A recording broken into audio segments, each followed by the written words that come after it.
Olá, eu sou Helena Dias e está começando mais um Trilhas no Nordeste. Aqui você encontra pautas, histórias e personalidades nordestinas sempre com o olhar do povo.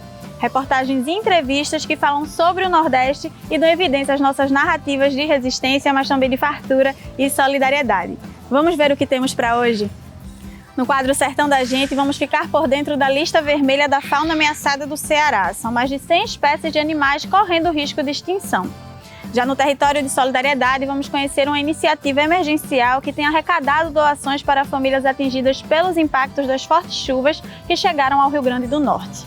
E no Aqui Pra Nós, a prosa é com Bianca Manicombo, a Bicharte, cantora, atriz e poeta paraibana. Vamos conversar sobre a sua trajetória e representação como mulher travesti e negra na cena artística. Já no Balaio Cultural, a gente vai conhecer o podcast Povos de Terreiro, que discute sobre a importância do patrimônio cultural e religioso afro-brasileiro. E no que tu indica, a sugestão é sobre um período histórico e bastante difícil do nosso país, o processo de escravização e como ele ocorreu no Recife, em Pernambuco. O bioma Caatinga corresponde a 11% do território nacional e a 70% do Nordeste brasileiro. Quando estamos falando de vegetações, precisamos entender quais as suas relações com as faunas locais. No caso da Caatinga, o bioma abriga 178 espécies de mamíferos que também dependem de medidas de proteção e preservação do meio ambiente para sobreviver e correm o risco de extinção. No Ceará, uma pesquisa realizada pelo governo do estado em parceria com instituições da sociedade civil evidencia a lista vermelha da fauna ameaçada. Vamos entender com Rodolfo Rodrigo.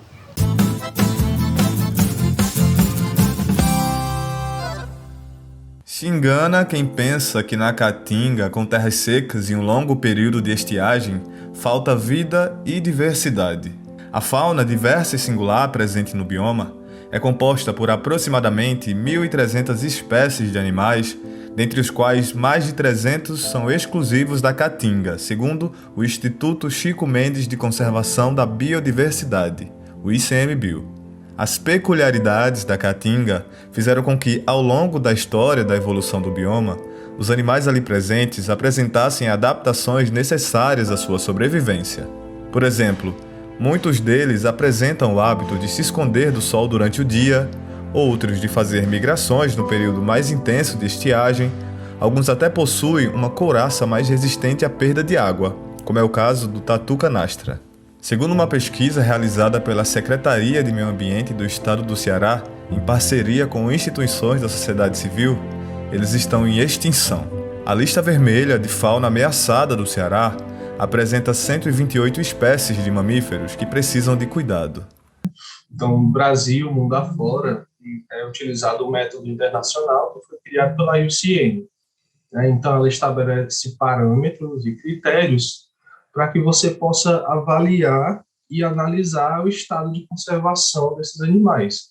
Então, tamanho populacional, de quantos desses indivíduos nós temos na natureza, né?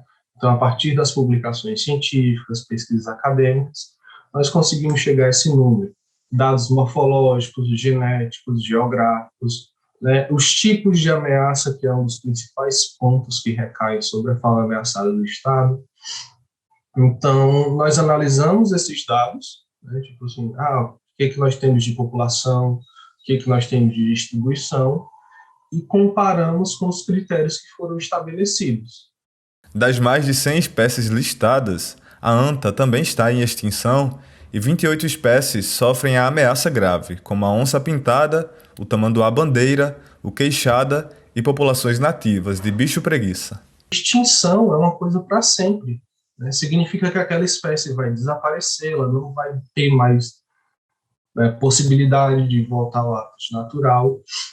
Então, quando a gente diz que uma espécie está criticamente ameaçada de extinção, né, de acordo com as avaliações, quer dizer que ela pode desaparecer para sempre da natureza. E não tem como, não é reversível. Você não vai ali e compra uma onça, compra uma anta, né? Não tem isso disponível. Então, quando a gente fala que o animal está em perigo de extinção, está criticamente ameaçado, significa que ele pode, se não for feito nenhuma medida protetiva, nenhum tipo de coisa, ele pode desaparecer, né, da natureza. De acordo com o biólogo, as ações humanas têm acelerado o processo de extinção dos animais que ocorre naturalmente. As queimadas, o desmatamento, A caça indevida e a poluição são alguns fatores que afetam a vida dos animais. Para reduzir os impactos na biodiversidade, uma das ações protetivas que deve ser realizada é a refaunação.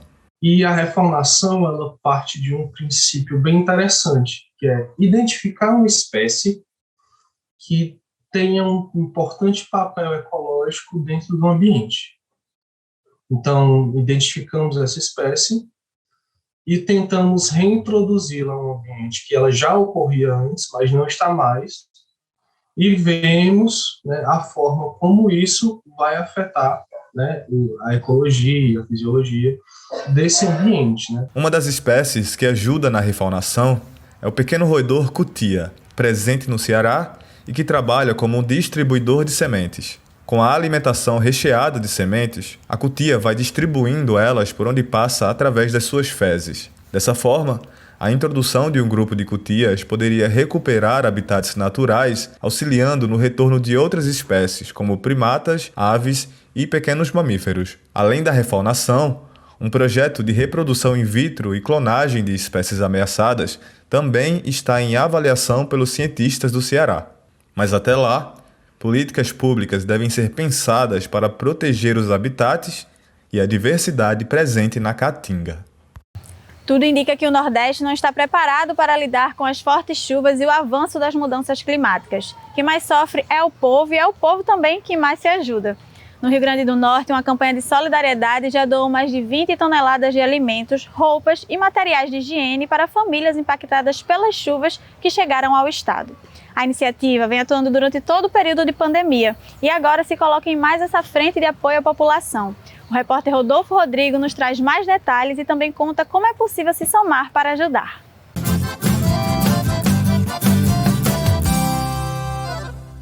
Desde o início de julho, o estado do Rio Grande do Norte tem sofrido com um grande volume de chuva. Segundo dados divulgados pela empresa de pesquisa agropecuária do Rio Grande do Norte, até o momento, 130 municípios já atingiram o volume de chuva esperado para o mês inteiro. De acordo com a Defesa Civil, 19 cidades do estado já tiveram a situação de emergência reconhecida e uma morte foi registrada. São mais de 5.000 pessoas desalojadas e 1.500 estão desabrigadas. No total, cerca de 80.000 potiguares foram afetados de alguma maneira pelas chuvas. Com as ações direcionadas para os atingidos pelas chuvas, a solidariedade ganhou proporção no estado. A Arquidiocese de Natal, em parceria com o Cáritas Nordeste e Pastorais Sociais, está realizando uma campanha emergencial para arrecadar doações para quem precisa nesse momento. Desde o início da pandemia, a Arquidiocese, junto ao Cáritas, já doou mais de 100 toneladas de alimentos para mais de 20.000 famílias necessitadas no estado do Rio Grande do Norte. Em junho, a Arquidiocese auxiliou os atingidos pelas chuvas no Recife, doando mais de 20 toneladas de alimentos, roupas e materiais de higiene. Aqui nós lançamos a campanha para ajudar as famílias que foram atendidas pelas chuvas, aqui basicamente em quase 10 municípios, que foram mais fortes as chuvas. Concentramos as doações aqui na Catedral e nas paróquias. Além dessa campanha, a Arquidiocese, em parceria com a Pastoral do Povo de Rua, só em 2021, doaram 17 toneladas de alimentos. Esse é um espírito cristão, de solidariedade, de cuidado com o outro. Quando a gente faz uma campanha, a gente está sempre lembrando que somos responsáveis pelo irmão, pela irmã que sofre. E aí a gente partilha. É neste espírito de partilha, de solidariedade, que a gente embasa a campanha. Para se tornar um voluntário das ações solidárias promovidas pela Arquidiocese de Natal e o Cáritas Nordeste, é só entrar em contato com as redes sociais do Cáritas. A Arquidiocese montou 8 pontos de arrecadação de alimentos em Natal. A lista com os endereços para o recolhimento das doações está no site arquidiocesedenatal.org.br. Para mais informações sobre as doações, o telefone é DDD 84 3615 2800. E agora a gente vai para um intervalinho e volta já já. Fica por aí.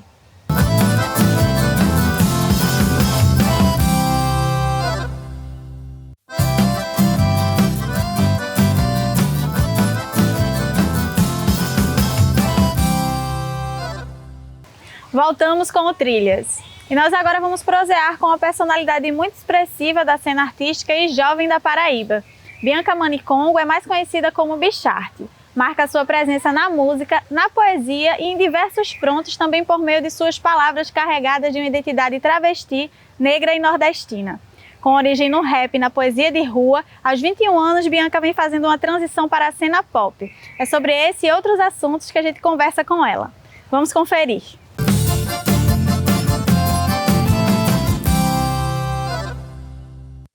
Olá, nós estamos aqui hoje com Bianca Manicongo, também conhecida como Bicharte, né, que é atriz, cantora e poeta paraibana. Seja bem-vinda, Bianca. Salve, salve todo mundo, que massa, muito feliz de estar aqui, muito feliz mesmo da gente estar conseguindo fazer essa migração Paraíba, Pernambuco, Brasil, enfim, muito feliz. Bianca, a gente te conhece como Bicharte, né, que é uma persona artística sua.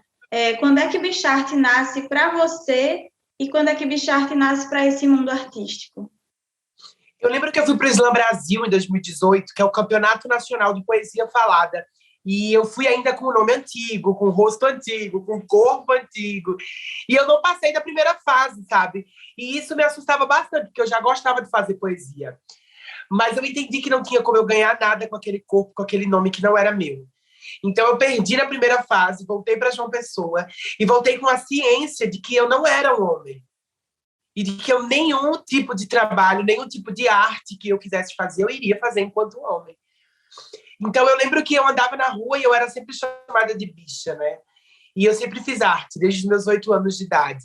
Então foi uma forma de eu conseguir juntar bicha e arte para poder falar com os meus pais, inclusive sobre a minha travestilidade, sobre a minha transição. A arte possibilitou que eu chegasse para minha mãe e dissesse, sou mulher. Então, eu acho que o momento em que Bicharte nasce, para mim, é há 22 anos, 21 anos atrás. Desde que eu estava lá no útero da minha mãe, eu já entendia que eu era uma travesti. Eu fui criada enquanto um homem, mas sempre sendo uma travesti. E aí, eu chego para minha mãe na hora certa, eu acredito, né? Com 19 anos de idade, eu consigo conversar com ela sobre a minha transição e sobre a urgência de ser aceita, porque eles me matavam. E eu não queria morrer sem ter o abraço da minha mãe. Então, foi meio assim nossa conversa. Então, foi esse processo que eu consegui externalizar a Bicharte também, saca? Por trás de Bicharte, né, tem uma mulher travesti, preta. A arte é o teu lugar de se expressar dessa maneira? Como é que tem sido esse lugar para ti? Ser mulher no Brasil é a gente estar brincando de roleta russa com o Estado, né? Ser mulher no Brasil é a gente ser violentada em um parto, ser mulher no Brasil é a gente sofrer violência doméstica, é a gente receber menos, é não estar nas lines dos festivais, é ser o país que mais mata mulheres travestis do mundo e que mais consome pornografia trans também. Então, acaba que eu ando sempre com muito medo. As mulheres andam sempre com muito medo, porque nós somos o alvo, né, da caça, do Estado, principalmente. Então, eu encontro na arte a possibilidade de ser, a possibilidade de estar, a possibilidade de fazer o agora, sabe? Mas sem medo. Eu encontro na arte a possibilidade, inclusive, de falar para os meus pais que eles podem ter outra filha travesti. E que isso jamais vai ser um problema. Porque nós não somos um problema. Então, encontrar na arte a possibilidade de se expressar é ter um cano de escape para poder ficar viva, é ter um fôlego reserva, porque a gente não consegue só ficar militando, dizendo por que isso é machismo, dizendo por que isso é racismo. A gente cansa. A gente, às vezes, só quer ouvir uma linda quebrada e tomar um bom vinho, porque a gente tem artista na música, e artistas trans na música. Então, às vezes, é só isso que a gente quer, sabe? A tua trajetória, ela tem muito do rap, né? E também da poesia de rua. Mas o Nordeste, ele não é uma região muito reconhecida por isso. Para tu, ser nordestina é uma potencialidade ou muitas vezes significou uma dificuldade? Sem dúvidas, uma potencialidade, porque o rap mais bonito que tem no Brasil hoje é no Nordeste, né? Isso eu falo sem medo nenhum, assim. Se a gente fala de repentistas e de rappers nordestinos, a gente fala de Bione, a gente fala de Margot, a gente fala de Rapadura, a gente fala de uma série de artistas rappers nordestinos que revolucionaram o hip-hop e que vem revolucionando em sua geração.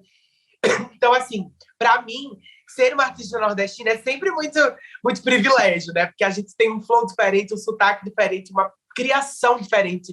O Nordeste é um berço criativo enorme. Quantos artistas nós temos? O que é original vindo do Nordeste? Claro que a gente entende que o que atrapalha é toda essa xenofobia, né? Por exemplo, eu fui fazer um teste para um filme há pouco tempo e eu tinha que ter um sotaque neutro para poder falar. E o meu sotaque, ele é nordestino, ele não é um sotaque neutro. Não preciso ter esse sotaque que eles dizem ser neutro. Então, essas são as dificuldades, né? O que a gente já encontra no dia a dia. Mas ser uma travesti cantora do Nordeste, para mim, significa, gata, que a gente está no caminho certo e que a gente tem uma legião dele. Uma legião de artistas trans e cis também, mas no Nordeste, que fazem um trabalho muito original. Indo um pouco para a tua música, né, eu lembro de Oxum, né, uma música que tem aí como se fosse uma série, né, que você intitula como Nova Era. O que é essa Nova Era? Tu pode explicar para a gente? A Nova Era foi meu último projeto visual, é um EP visual, são 4 clipes em que eu produzi inteiramente com uma equipe LGBTI preta, mais de 30 pessoas pretas contratadas, e a gente fez um trabalho excelente dentro da Paraíba, do interior da Paraíba. A gente foi para a Barra de Mamanguape, a gente gravou numa comunidade lá no Castelo Branco, em João Pessoa, então lugares muito estratégicos, apagados também pela história do meu estado, e juntando essas potências todas para poder produzir. Então, a direção é de uma travesti, o roteiro é de uma travesti, a roupa é de uma travesti, a música é de outra travesti. A gente foi encontrando esses corpos que estão à margem e colocando dentro da equipe. Enquanto projeto é isso. Enquanto arte, né, é um dos projetos que eu mais estou realizada, porque eu faço 4 clipes e nos 4 eu também assino a direção e eu consigo identificar como a gente consegue fazer quando a gente tem dinheiro, né? Eu ganhei 20 mil reais na Lei Aldir Blanc e esses 20 mil reais eu fiz 4 clipes. E 4 clipes muito foda. A gente consegue, quando a gente tem acesso à grana, a gente percebe que a gente tem a organicidade de fazer também. A dificuldade é acessar esses espaços e esses grandes lugares com grana. Mas a Nova Era é um projeto incrível. Foi o meu último projeto, agora eu vou lançar já o meu próximo álbum. E é um projeto que eu tenho muito orgulho. Assim, é um filho que eu coloquei no mundo. Já tem mais de 400 mil plays casados, então eu estou super, super feliz. Bianca, quem que acompanha percebe que, quer dizer, você já se colocou desse jeito, né? Que está fazendo uma transição mais para o pop, né? O que é que tu pretendes aí trazer para essa cena? Você já acabou de falar que está vindo em outro álbum, né? O rap e o hip hop não saem da minha vida nunca, né? Porque se eu estou viva hoje é por causa do rap, inclusive. A diferença é que eu gosto muito de ritmos. Eu sempre fui uma mulher que amei ritmos latinos, eu amo ritmos batuques, eu gosto muito de dançar. Gosto de ir para festa para dançar. E a minha música, por mais que seja dançante, ela ainda fala muito da religião. Ela fala muito da fé, ela fala muito do estar, né, tentando ficar viva. E aí, nesse álbum novo, eu trago uma outra proposta. É um álbum de rap, né? Então tem muito rapzão, mas também é um álbum de pop. Então a gente tem uma música que é muito próxima aos Paredões do Pará. E essa música é com a Urias, né, que é de São Paulo. Então a gente pega o ritmo do Nordeste, que é nosso, mistura com o pop, chama a Urias, que é uma paulista. Na verdade, eu acho que ela é de Minas Gerais. Minas Gerais, a gente chama Urias, que é de Minas Gerais. E a gente faz uma coisa bem diferente. Então, é um álbum em que eu estou mesclando e ousando, assim.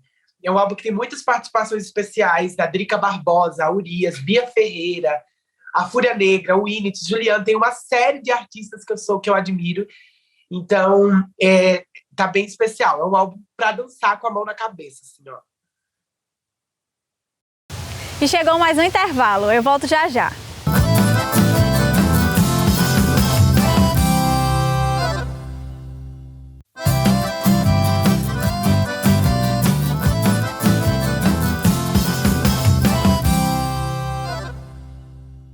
Estamos de volta com o programa. Você procura entender o valor e a importância da contribuição africana para o processo civilizatório do nosso país? A história e as perspectivas brancas não dão conta do nosso processo de formação social e é preciso correr atrás de conhecer de fato quem é o Brasil, uma terra também afrodescendente. O repórter Rodolfo Rodrigo nos conta sobre uma iniciativa que visa disseminar esses conhecimentos, o podcast Povos de Terreiro. Vamos assistir!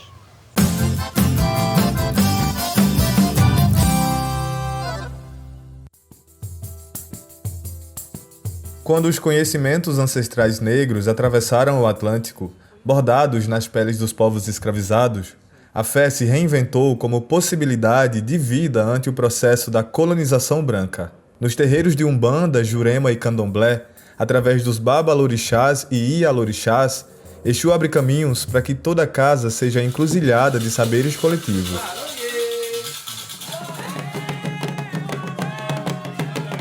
As comunidades terreiros cumprem um importante papel como detentoras do patrimônio civilizatório dos descendentes de africanos no Brasil e também como lugares de sujeitos portadores de direitos e de importância social com toda a sua produção histórica, material e simbólica.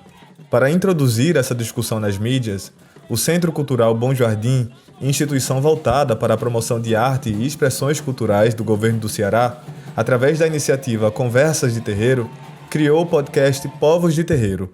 Mas essa ideia de conversa de terreiro foi uma iniciativa de quê? De tentar trazer para dentro do centro cultural essas culturas que pulsam dentro inclusive das periferias. As periferias de Fortaleza tem muitos terreiros de Umbanda, né? Acho que qualquer outra periferia de qualquer outro estado tem muito terreiro de Umbanda que as pessoas se conectam ali com o divino, né? Então essa conversa de terreiro foi mais para isso, para o centro cultural tentar se aproximar do povo de terreiro, né? Que é para pensar um pouco de memória, como é que se deu a luta de terreiro dentro do Grande Bom Jardim, como é que essas pessoas se organizam os seus momentos religiosos, como é que essas pessoas podem estar incluídas dentro de editais culturais, como é que a gente pode trabalhar com as mulheres de terreiro, com os homens, como é que a gente pode trabalhar a natureza, né? No primeiro episódio, já disponível, Pai Neto, um dos precursores dos povos de terreiro no território, e que está à frente do Centro Espírita Umbanda São Miguel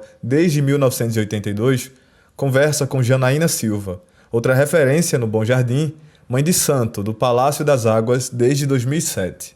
Eu espero que esse podcast seja um mecanismo, uma ferramenta que possa se expandir e realmente fortalecer, principalmente para as pessoas que estão adentrando na religião agora. Que isso sirva de informe, que isso sirva de foco, que isso sirva até mesmo para fortalecer o nosso território. O projeto, que iniciou nas conversas de terreiro, também está na preparação de um documentário sobre os templos religiosos no Ceará, que pretende ser lançado em dezembro. Trazendo mais esse produto, que vai além de produto, né? É uma missão de várias pessoas que estão aqui há décadas, tentando legitimar o seu espaço, sua cultura, sua representatividade e mostrar que, para além da espiritualidade, povos de terreiro também é cultura, né? Tem muito a nos ensinar. O podcast conta com 7 episódios que serão disponibilizados para acesso até dezembro. Você pode ouvir e acompanhar o podcast Povos de Terreiro no canal do YouTube do Centro Cultural Bom Jardim e nas plataformas de streaming de áudio.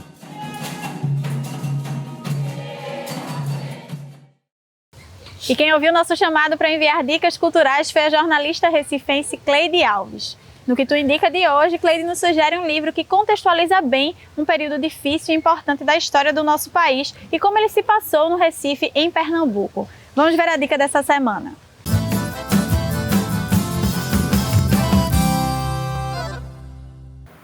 Olá, eu sou Cleide Alves, sou jornalista no Recife, adoro ler e indico para vocês o livro Liberdade, Rotinas e Rupturas do Escravismo no Recife, do professor e historiador da Universidade Federal de Pernambuco, Marcos Carvalho. Esse livro aqui, ele foi lançado em 1998 e é uma contribuição valiosa para as discussões sobre a história do Recife na primeira metade do século XIX. O livro fala sobre a escravidão de forma bem ampla. Ele quantifica o número de pessoas que veio da África para Pernambuco. Ele identifica os grandes traficantes de escravos na época e mostra as formas de resistência, as rebeliões e também a busca pela liberdade. Super indico.